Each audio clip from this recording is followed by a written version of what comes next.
ሰላም እንደምናላችሁልን የተላቁ የማንቸስተር ዩናይትድ ደጋፊዎች ማን ዩናይትድ ኢንፎ ወደ እናንተ መድረሱን ጀምሯል። የፕሪሚየር ሊግ ጨዋታዎች ተመልሰዋል። ከኤፍኤ ካፕ መርሃ ግብር በኋላ ዛሬ ምሽት ጨዋታዎች መከናወን ይጀምራሉ። ማንቸስተር ዩናይትድ ከኤቨርተን ጋር በሄልዴክሰን ስታዲየም ሰኞ ምሽት የሚጫወተው። ለዛ ጨዋታ ማይክል ካሪክ ትናንትና ምሽት ከጋዜጠኞች ጋር ቆይታ አድርጓል። በብዙ ርዕሰ ጉዳዮች ላይ ለመነጋገርና ምላሽን ለመስጠት ሞክሯል። ኢች ወርድ ለእናንተ ለማስቀኘት እንሞክራለን።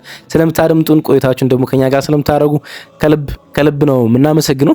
ማይክል ካሪክ በፕሬስ ኮንፈረንሱ ላይ ብዙ ጉዳዮች ነው ለመዳሰስ የሞከረው። በተለይ ደግሞ የሰር ጂሚ ራድክሊፍ ንግግር በዘረኝነት ጉዳይ ላይ የተናገረውና በማንቸስተር መልበሻ ክፍሉ ስለፈጠረው ስሜት ነገሮችን ለማብራራት ሞክሯል። በቲም ኒውስ በቡድን ዜና የማቲያስ ዴሊትንና እንዲሁም ደግሞ የሜሰን ማውንት ጉዳት ዙሪያም ተጨማሪ ሀሳቦችን ለመስጠት ሞክሯል። በዌስትሃሙ ጨዋታ የነበራቸው ፐርፎርማንስ በኤቨርተኑ ጨዋታ ላይ ስለመደገሙ ወይም ደግሞ ያ ፐርፎርማንስ ላይ ምን አይነት አናላይዝ እንደሰጡና በቡድን ውስጥ እንዴት እንደተነጋገሩም ተጠይቆ ምላሹን ለመስጠት ሞክሯል። ስለ ኤቨርተን በተለይ ደግሞ በሄልዴክሰን ስታዲየም መጫወት ስላለው ስሜትም እንዲሁ ለመናገር ሞክሯል። በእንደዚህ አይነት ረዥም ረፍቶች በሚኖርባቸው ጊዜያቶች ውስጥ የቡድኑ ሪትም እንዴት እንደሚሆን ወይም ደግሞ ሳይጫወቱ ከጨዋታ ሲርቁ በምን አይነት መንገድ እንደተወጡት ከዚህ በኋላም ስለሚኖራቸው ረዥም ረፍቶች እንዴት እንደሚወጡትም ተጠይቆ ለመመለስ ሞክሯል። እነዚህን ጉዳዮች እያብራራ እንቆያለን ማለት ነው። አብራችሁን ስለምትቆዩ ስለምታደምጡን፣ እንዲሁም ሀሳብ አስተያየቶቻችሁን በኮሜንት መስጫው ባር ላይ እንደ ሁሌው ስለምታስቀምጡልን ከልብ ነው የምናመሰግነው። ድጋፋችሁን በላይክ ግለጹልን። እንዲሁም ብዙ ሰዎች ጋር መድረስ እንድንችል ሼር አድርጉት ቪዲዮን። አብራችሁን ቆዩ። ግሎሪ ማን ዩናይትድን በጥቂቱ አድምጠን ማይክል ካሪክ ምን አለ እሱን እንመለከታለን።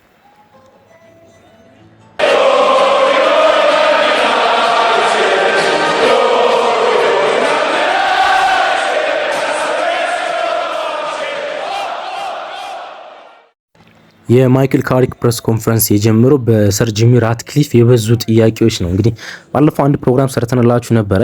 ሰር ጂሚ ራትክሊፍ በአውሮፓ በነበረ አንድ የኢኮኖሚ ስብሰባ ላይ እንግሊዝ በቀኝ ግዛት እንደተያዘች እና በጣም ብዙ ስደተኞች በሀገሪቱ እንደፈለሱና የሀገሪቱን ኢኮኖሚ የተቆጣጠሩት ስደተኞች እንደሆኑና የእንግሊዝ የህዝብ ቁጥር እየጨመረ ያለው በእንግሊዛውያን ሳይሆን በስደተኞች እንደሆነ ተናግረው ነበርና ያ በጣም ቁጣን ቀስቅሶ ነበር። በእግር ኳሱ ማህበረሰብም ከዛ ውጭም ባሉት እንደ ዘረኝነት ንግግር ተነግሮ ነበር። ምክንያቱም በማንቸስተር ዩናይትድ ውስጥ አብዛኛውን ተጫዋቾች ስደተኞች ናቸው፣ ወይም ደግሞ ከሌላ ሀገር ቦታ የመጡ እንግሊዛዊ ያልሆኑ ተጫዋቾች ናቸው። ኮቢ ማይኑ ወይም ሃሪ ማጉዌር ጥቂት እንግሊዛውያን ሉክ ሾው እያልን ጥቂት እንግሊዛውያን የምንጠራ እንጂ ሌሎቹ ራቅ ወደ ያለ ቦታ የመጡ ናቸው፣ ወይም ደግሞ ስደተኞች ናቸው ከአውሮፓና ከተለያየ ምድር ከአፍሪካም ጨምሮ ማለት ነውና እንደዚህ አይነት ካምፓኒ እንደዚህ አይነት የስደተኞች ስብስብ ያለበትን ቡድን እየመሩ እንዴት እንደዚህ አይነት ነገር ይናገራሉ ተብሎ ብዙ ነገር ተነግሮ ነበረ። ማንቸስተር ዩናይትድ ወዲያውኑ ኦፊሻል ስቴትመንት አወጣው። ያ የግል ሀሳባቸውና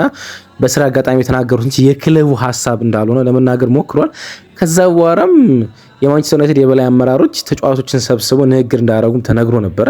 ከዛ በኋላም ለመጀመሪያ ጊዜ ማይክል ካሪክን ያገኙት ጋዜጠኞች ያኔ ፕሮግራም ሰራላችሁ ማይክል ካሪክ በዚህ ላይ ምን ይላል የሚሉት ጉዳዮች ኢንተረስቲንግ ናቸው። በተለይ ደግሞ በካምፕ ውስጥ በተጫዋቾች ላይ ምን አይነት ስሜት ተፈጠረ የሚሉት ጉዳዮች በጣም ኢንተረስቲንግ ናቸውና ስለዛ ይመስላል በጣም በዛ ያሉ ጥያቄዎች ነው በዚህ ጉዳይ ላይ የጠየቁት። ሰላም ሚካኤል አሉ አንድ ጋዜጠኛ የሰር ጂሚ ራትክሊፍ አስተያየት ላይ ሀሳቦትን ሊሰጡን ይችላሉ ፈቃደኛ ነዎት ወይ ሲል ጠየቀው። አዎ ይመስለኛል አለ። ሰር ጂሚ አንድ መግለጫ ሰጥቷል። ከዚያም ክለቡ በመቀጠል ከሱ በኋላ መግለጫ ለመስጠት ሞክሯል። ስለዚህ እዚያ ላይ መጨመር ብዙ አስፈላጊ አይደለም፣ የኔ ቦታም አይመስለኝም። በዚህ ረገድ በቂ ነገር የተነገረ ይመስለኛል ያለ ማይክል ካሪክ የምለው ነገር በዚህ ክለብ ውስጥ ለብዙ አመታት ኖሬያለሁ። ለብዙ አመታት ሁልጊዜም በማንኛውም መንገድ በዓለም አቀፍ ደረጃ ተጽዕኖ እናሳድራለን ብዬ አስባለሁ። እናም ለዚያ በእውነት ተጠያቂ ነን እና እንደምታውቁት አንድ ተጫዋች፣ አንድ ሰራተኛ፣ አንድ ደጋፊ በክለብ ውስጥ ባለን አካባቢ ባህል በጣም እንኮራለን ብዬ አስባለሁ። እኩልነት፣ ልዩነት፣ እርስ በርስ መከባበር በየቀኑ እንዲኖር የምንፈልገው ነገር ነው። እናም ዓለምን ተጉዣለሁ። ይህ ክለብ ለብዙ ሰዎች ምን ማለት እንደሆነ በደንብ አውቃለሁ። ስለዚህ ኃላፊነቱን ሙሉ በሙሉ ስለተረዳን በየቀኑ ይህንን ለማድረግ እየሞከረ ነው። ስለ እኩልነት ስለምንሰጣቸው ነገር እንረዳለን። ሁሉም ሰው የኛ ደጋፊ ነው በሁሉም ዓለም ያለ ሲል ለማብራራት ሞክሯል። ግን ጋዜጠኞች እዚህ ላይ አልፈቱትም። እነዚህ አስተያየቶች ያንን ሊያዳክሙ የሚችሉበት እድል ያለ አይመስልህም ወይ ብለው ተናገሩና የማንቸስተር ዩናይትድ ባህል የአቃፊነትን የእኩልነትን ባህል የሰር ጂሚ ራትክሊፍ ነገር ሊያዳክሙ አይችልም ወይ ብለው ጠይቀውት ነበር። በመልበሻ ክፍል ውስጥ እና በዙሪያችን ያሉ ተጫዋቾች፣ ሰራተኞች፣ በእርግጥ በክለቡ ዙሪያ ያሉ ሰዎች መጀመሪያ አስተያየቱ እንደተሰጠ ቅሬታ ተሰምቷቸው ነበረ። ከዛ በኋላም ለመነጋገር ሞክረናል። ለማንኛውም ያለማቋረጥ ግንኙነት አድርገናል። እርስ በርስ ለመደጋገፍና በምንችለው መንገድ እርስ በርስ አብረን ለመቆም ተነጋግረናል። ስለዚህ በዚህ ሳምንት በልምምዶች ላይ ተጫዋቾች በጥሩ መንፈስ ነው የሰሩት። የተወሰነ ጊዜ ግን አሳልፈናል። የተወሰነ ጊዜ ሰጠነዋል። ጊዜ ሰጠን ልንነጋገርበት ሞክረናል። ስለዚህ ያን ሀሳብ እንደ አዲስ ወይም ደግሞ እንዳልተነገረ ለመተው አልቻልንም። ለመወያየት ሞክረናል። ሁሉም ነገር አብረን ተሸክመን ከዛ በኋላ ለመቀጠል ሞክረናል። ክለቡ በዚህ ረገድ የሰጠው መንገድ የሰጠው ፈጣን ምላሽ ግን ሲበዛ አስደስቶኛል። እናም እርስ በርስ ለመረዳዳት እርስ በርስ ለመደጋገፍ የምንችለውን ያህል ለማድረግ እንጥራለን ሁልጊዜም ለዚህ ክለብ ሲል ነው ሚካኤል ካሪክ የተናገረ። እንደዚህ አይነት አስተያየቶች በቡድኑ ላይ ተጽዕኖ ሊያሳድሩ ይችላሉ ብለህ ታስባለህ ብሎ በድጋሚ ጠይቆት ነበር። አዎ አለ ቃል በቃል አዎ። በዚህ ክለብ ውስጥ መሆን አንድ አካል ይመስለኛል። በዚህ ክለብ ውስጥ ስትኖር የክለቡ አንድ አካል መሆን ያለብህ ይመስለኛል። ምን እንደሚመስል በዓለም አቀፍ ደረጃ እንዳልኩት ያሉብንን ኃላፊነቶች በዚህ ውስጥ እንረዳለን። ከአጽናፍ እስከ አጽናፍ ከአንድ ቦታ እስከ አንድ ቦታ ያልተገደፉ ደጋፊዎች አሉ።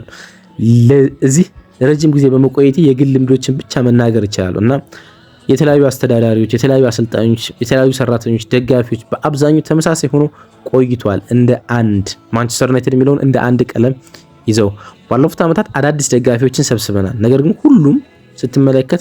ሁሉንም ዳራዎች ስትመለከት ሙሉ በሙሉ የምናውቀው ባህል ነው። እኔም የዛ አካል ነኝ። እናም ክለቡ ለረጅም ጊዜ ምን እንዳቆመው ምን ትልቅ እንዳደረገው በእውነት ሳስብ እኮራለሁ። ይህንን በጣም አውቃለሁ ሲል በክለቡ ባህል ሰር ጂሚ ራትክሊፍ የተናገረው ነገር የክለቡን ባህል እንደማይሸረሽርና ማንቸስተር ዩናይትድ አቃፊ የሆነ ትልቅ ቡድን እንደሆነና ስለ ዘረኝነትና እንደዚህ አይነት ንግግሮች ቦታ የሌለው ክለብ እንደሆነ ለመናገር ሞክሯል። እርግጥ ሰር ጂሚ ራትክሊፍ ከዛ በኋላ የተናገሩበትን አንድምታ ለማስረዳት እንዲሁም ደግሞ ይቅርታ ለመጠየቅ ጊዜ አልፈጀባቸውም። ስለ ቡድን ዜና ብትነግረን ደስ ይለናል አለው። ቀጣዩ ጥያቄ ነው። ሰኞ ምን እንጠብቅ? ሜሰን ማውንት ለኤቨርቶን የአካል ብቃት እንቅስቃሴ በጣም ቅርብ እንደሚሆን ባለፈው ነግረን ነበር። ይመለሳል። የማቲያስ ዴሊት ጉዳይስ እንዴት ነው? ስለ ሁለቱ አዲስ መረጃ ካለ ብትነግረን ብሎ አንድ ጋዜጠኛ ጠየቀው። አዎ ሜሰን በጣም እየቀረበ ነው። እኛም በትዕግስት እየጠበቅነው እንገኛለን። ምክንያቱም ከጉዳት ስለሚመጣ ሳናስቸኩል ወደ ሜዳ እናመጣውም። ስለዚህ በትዕግስት መጠበቅ አለብን። እሱ የቡድኑ በጣም አስፈላጊው አካል ነው። ሜሰን ተመልሶ ጤናማ እንዲሆን እንፈልጋለን። እናም ለኛ ትልቅ ተጽዕኖ ይሰጠናል። ስለዚህ በጣም እየቀረበ ነው። ይህም ለኛ በጣም ጥሩ ነው። ማቲያስ ትንሽ እየሰራ ነው፣ ግን ባለፈው ሳምንት እንደተናገሩ ከሜሰን ትንሽ ይዘገያል። ስለዚህ ከእሱ ጋር ለመስራት እሱን ለማሳደግና እንዲሁም ራሱን ቢውልድ አድርጎ ለመመለስ ትንሽ መጠበቅ አለብን። ትንሽ ወደ እሱ መቅረብ አለብን። ግን እሱ በጣም እየሞከረ ነው የሚገኘው። እናም የሪከቨሪንግ ስኬጁሎችን በደንብ ጠብቆ እየሰራ ነው የሚገኝ ሲል ነው ለመናገር የሞከሩ። በድጋሚ ማቲያስ ዴሊት አሁንም አይመለስም ማለት ነው። ስለዚህ የማጉዌርና የሊሳንድሮ ማርቲኔዝ ጥምረት ይቀጥላል ማለት ነው። ኤቨርተን እንዴት ልታሸንፍ ትችላለህ ብለው ጠይቀውት ነበር። ራፍ ጥያቄ ነው። እንደዚህ አይነት ጥያቄዎች ለአሰልጣኞች አይጠየቁም ወይም አይወዷቸውም። ትክክለኛ ጥያቄዎች አይደሉም። እንዴት ሊያሸንፍ እንደሚችል ወይም እንዴት ሊጫወት እንደሚችል በይፋ 20 ምናምን ጋዜጠኞች ባሉበት ሚዲያ ላይ ሊናገር አይችልም አይደለ? ግን እንዲህ ዲፕሎማት ሆኖ ለመመለስ ሞክሯል። ስማ፣ በአንድ ጨዋታ ውስጥ ብዙ ነገሮች ይከናወናሉ። የዴቪድ ሞይስ ቡድኖች ለመግጠም በጣም አስቸጋሪዎች ናቸው። እሱን ታውቃላችሁ ብዬ አስባለሁ። እሱ በጣም ጥሩ አሰልጣኝና ባለ ብዙ ልምድ ነው። በዚህ ሊግ ውስጥ እንዴት ስኬታማ ለመሆንና እንዴት ጨዋታዎች ማሸነፍ እንደሚያስፈልግ በደንብ የሚያውቅ አይነት ሰው ነው። ለኛ አዲስ ፈተና ያመጣልናል። እሱን እረዳለሁ። ስለዚህ በጉጉት የምንጠብቀው አይነት ጨዋታ ነው። በጉጉት ስንል ጨዋታውን ለመጫወትና እነሱን ለመግጠም ነው። ጨዋታው ምን ያህል አስቸጋሪ እንደሆነ እንረዳለን። ወደ ኤቨርተን መሄድ በጣም ከባድ ነው። አዲስ ስታዲየም እንደሆነ አውቃለሁ፣ ግን በታሪክ ሁልጊዜ ከባድ ናቸው። ሁልጊዜም ድባብና የሚፈጥሩት ስሜት ደጋፊዎች ሁሉ ከባድ፣ ሁልጊዜ ከሜዳ ውጭ ከተጫወትኳቸው በጣም ከባድ ጨዋታዎች አንዱ ይመስለኛል።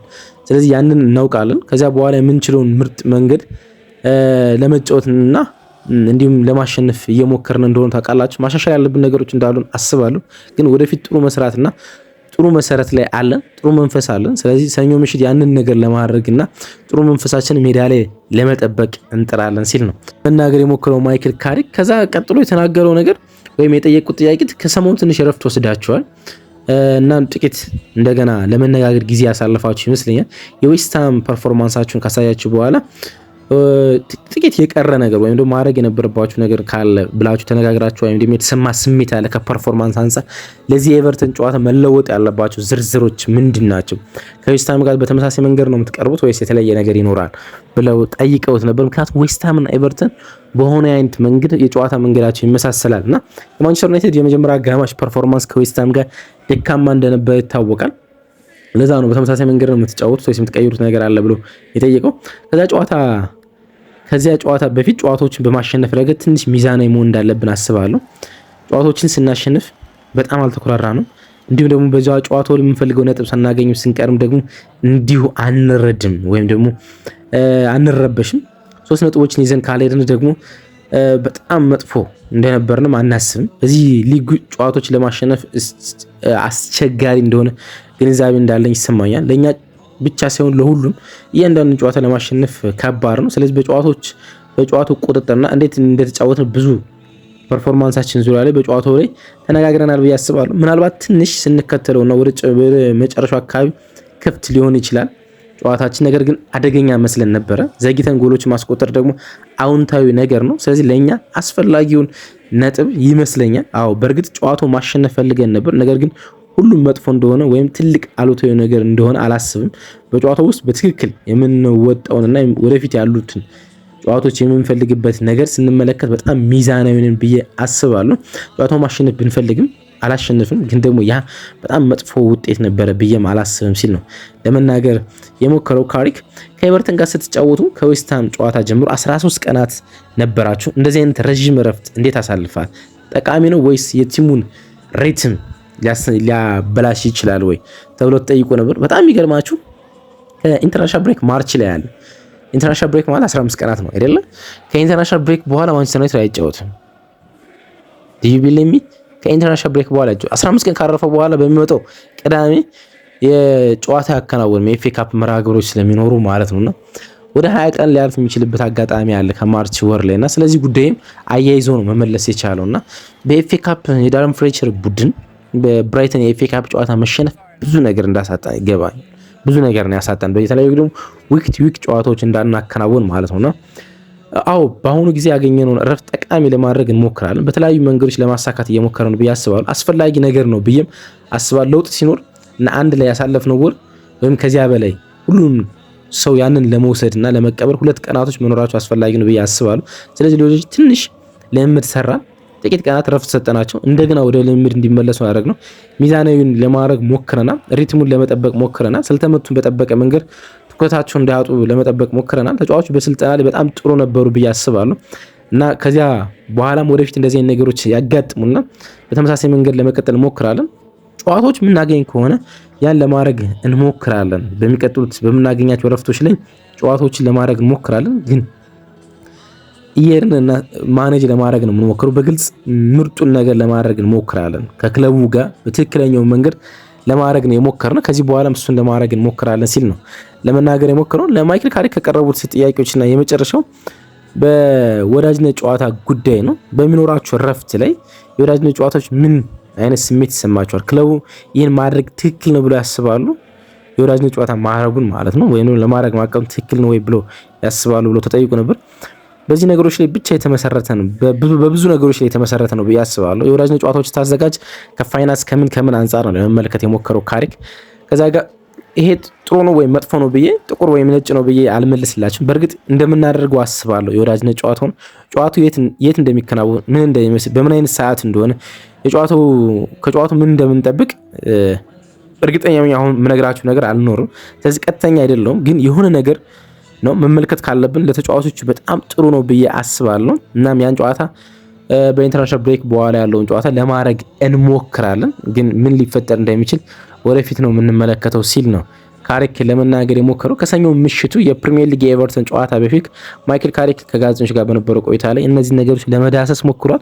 ኤች ወርድ ካሪክ ምን አለ የሚሉትን ጉዳዮች እያየን እንደወረደ ከማንቸስተር ዩናይትድ ዌብሳይት ላይ ለእናንተ ለማቅረብ ሞክረናል። አብራችሁን ስለነበራችሁ ከልብ እናመሰግናለን። የቃላት መቆራረጦች ይኖራሉ። ቀጥታ እያዩ ሀሳቦችን ለመገልበጥ ስለመሞክር ማለት ነው። አብራችሁን ስለነበራችሁ በድጋሚ ከልብ እናመሰግናለን። ባይ እንወዳችኋለን።